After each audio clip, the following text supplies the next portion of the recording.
u kupu. Prva intervencija Ibrahima Šehića, Elmir Kuduzović je izveo ovaj slobodan udarac, ide brza akcija, sada Bešlija, nema ofsajda, evo velike prilike za Željezničar, Bešlija se ubacuje iz drugog plana, Zeba prilika, 1:0!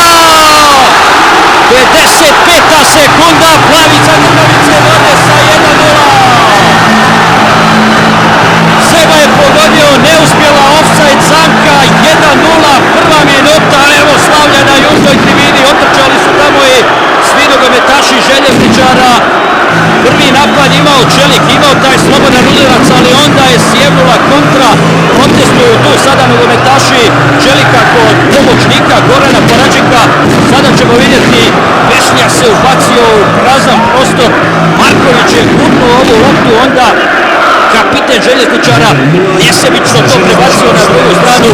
Zeba je pogodio, vidjet ćemo, nadam se, nešto kasnije ovu situaciju, ali je tu Bešlija bio u nedozvoljenoj poziciji, ubacio se u punom trku, bivši reprezentativac, sada da vidimo, nije ofsajd, ostao je ovdje jedan igrač Čelika, dakle, regularna situacija, nema razloga za proteste, a pogledajte ovu asistenciju Bešlije, to je to možda iznenađenje